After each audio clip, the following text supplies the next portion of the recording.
Gracias a Dios, continuamos con nuestro estudio bíblico de la primera epístola de Pablo a los Corintios.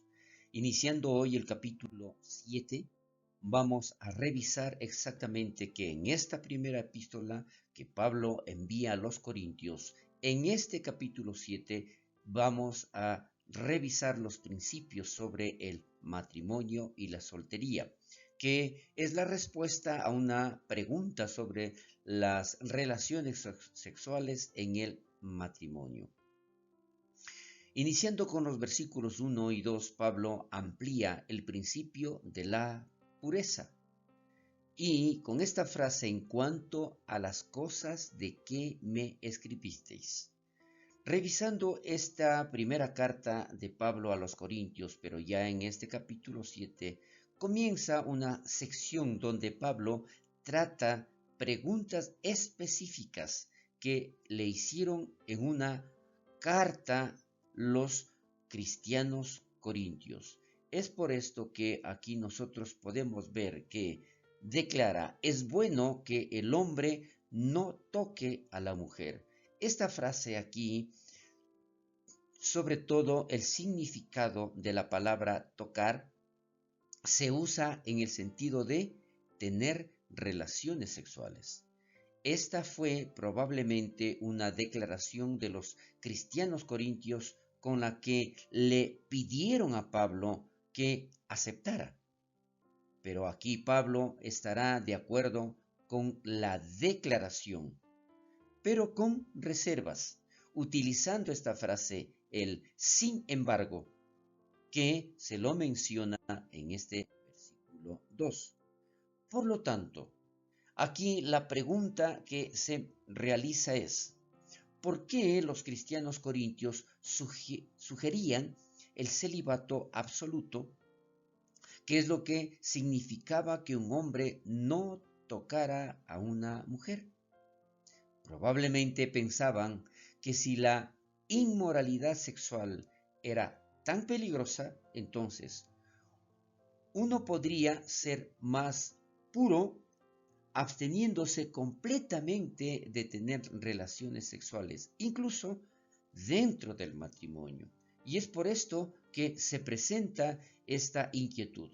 Ahora, tenemos un comentario de Houde que dice: la idea de que el matrimonio era un estado menos sagrado que el celibato condujo naturalmente a la conclusión de que las personas casadas debían separarse, y pronto se consideró una prueba de espiritualidad eminente cuando dicha separación era definitiva.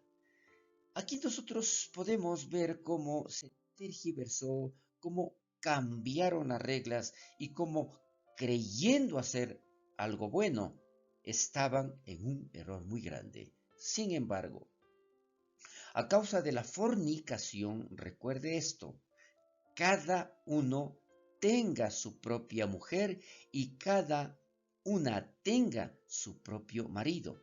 Es la recomendación, porque a la luz del peligro de la inmoralidad sexual, siempre presente en la cultura corintia y en la nuestra actualmente, es apropiado que el marido y la mujer se tengan el uno al otro en un sentido sexual.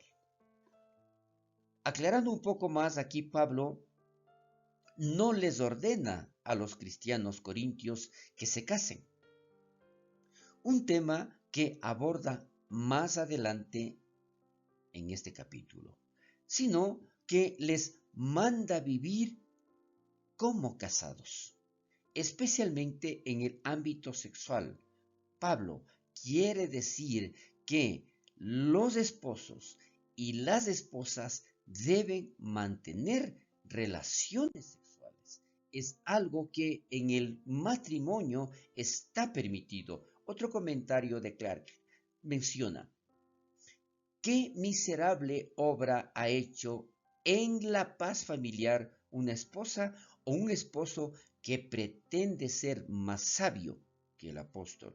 y demasiado santo y espiritual para guardar los mandamientos de Dios.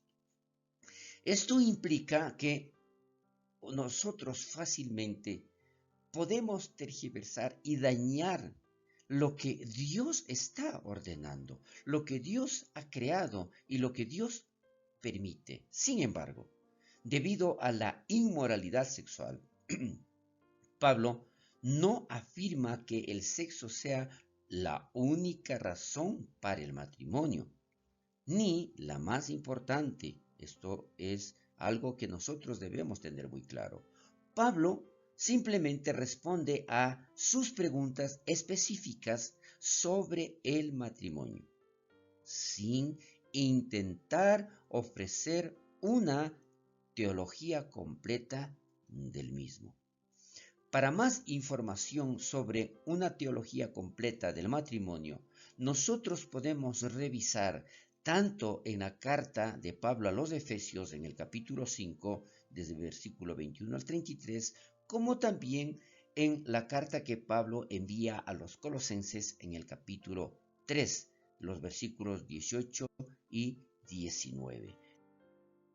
Para seguir nosotros con este estudio bíblico, hoy llegamos a los versículos 3 al 6, en donde hablaremos del principio de la responsabilidad sexual mutua en el matrimonio. Que el esposo rinda a su esposa el afecto que le corresponde. Esto es muy importante para igual no malinterpretar a conveniencia de alguna persona. Repito esta parte, que el esposo rinda a su esposa el afecto que le corresponde. En lugar de que un hombre no toque a una mujer, dentro del matrimonio, el esposo debe rendirle a su esposa el afecto que le corresponde. Es incorrecto que le niegue el afecto a su esposa. De la misma manera, aquí vemos y aclaramos el afecto que se le debe.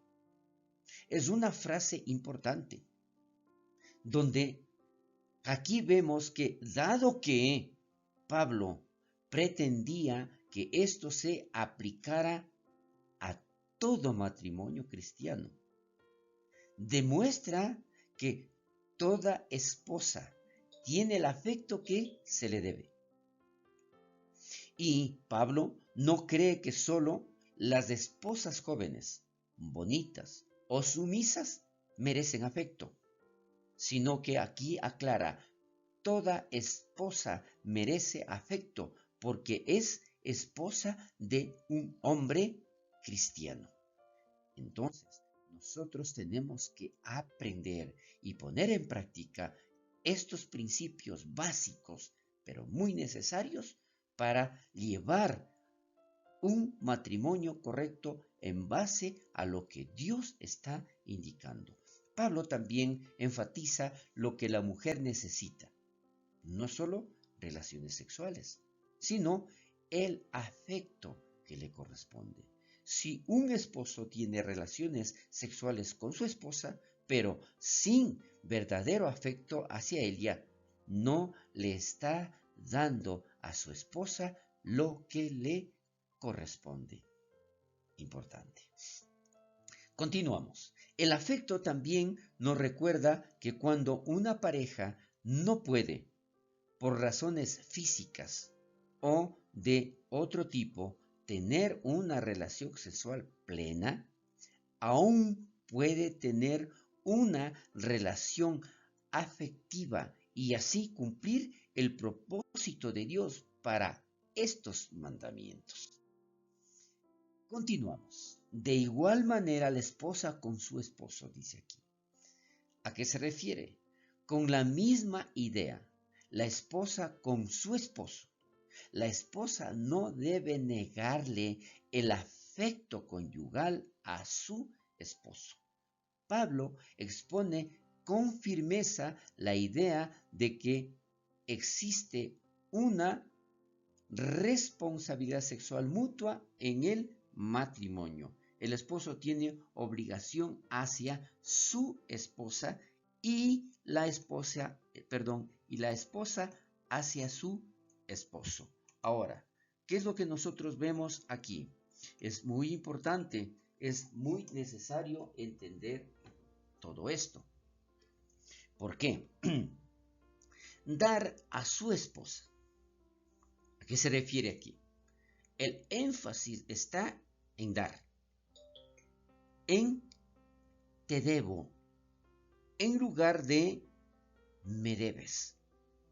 En el corazón de Dios, el sexo ocupa un lugar mucho más alto que el mero privilegio del esposo y el deber de la esposa.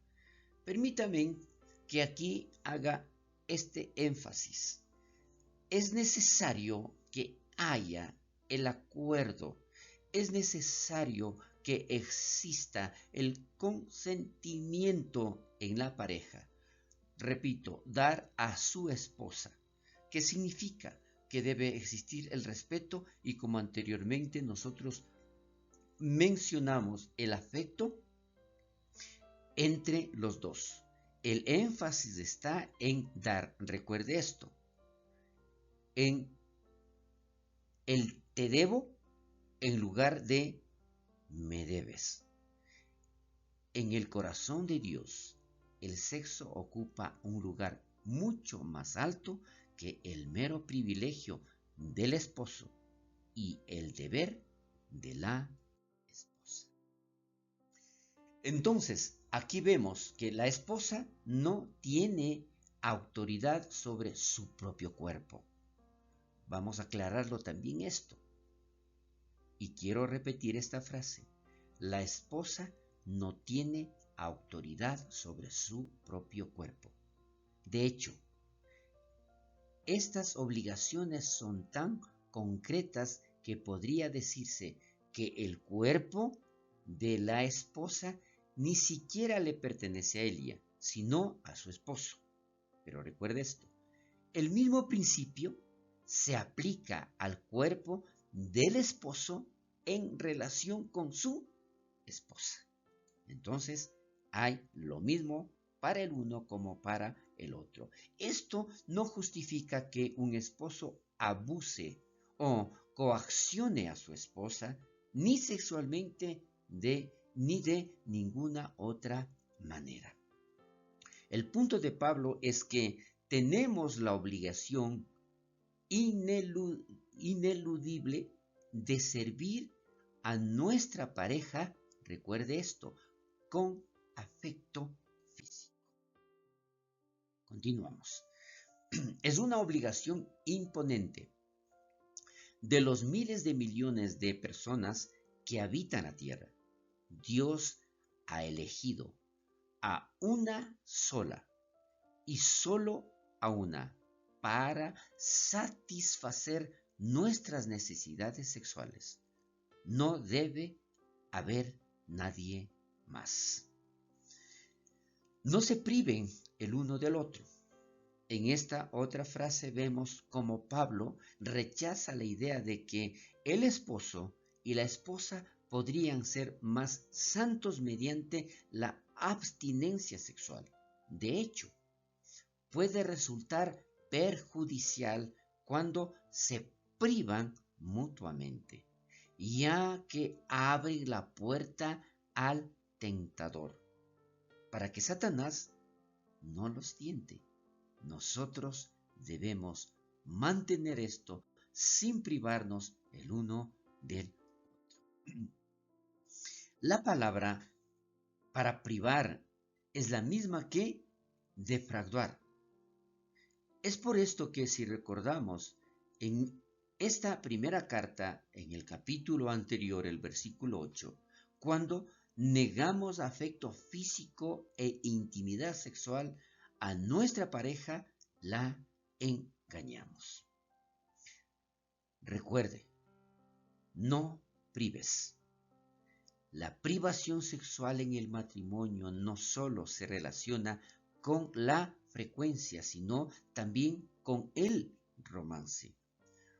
Por eso Pablo insta a los esposos a rendirle a su esposa el afecto que le corresponde. La privación en cualquier sentido da pie a que quien la padece busca satisfacción en otra parte y destruya el matrimonio. Es un riesgo muy grande, muy alto. Por vuestra falta de dominio propio. Aquí también nosotros debemos entender lo siguiente. Puede ser fácil pensar que el dominio propio se expresa en abstenerse de relaciones sexuales en el matrimonio. Pero Pablo dice que privarse unos a otros es mostrar una falta de dominio propio. Y una falta de dominio propio que dejará a uno fácilmente tentado por Satanás. Digo esto como una concesión. ¿A qué se refiere? Dios permitirá a regañadientes, dice aquí, como una concesión. ¿A qué se refiere esto?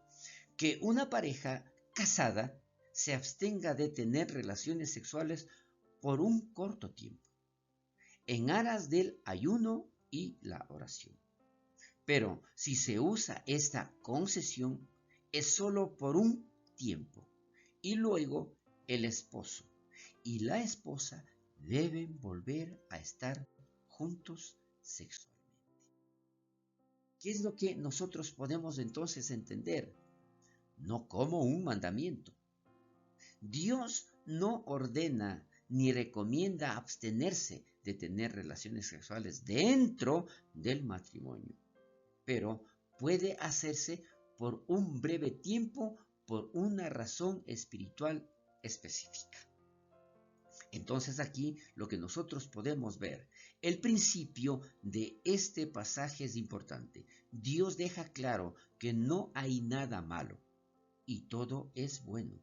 En el sexo dentro del matrimonio, la gran estrategia de Satanás en lo que respecta al sexo es hacer todo lo posible para fomentarlo fuera del matrimonio y desalentarlo dentro del matrimonio.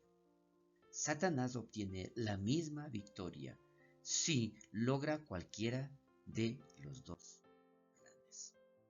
Es por esto que se puede ver en la forma en que algunos cristianos corintios pensaban que estaba bien contratar los servicios de una prostituta, como nosotros ya habíamos visto en el capítulo anterior, los versículos del 12 al 20.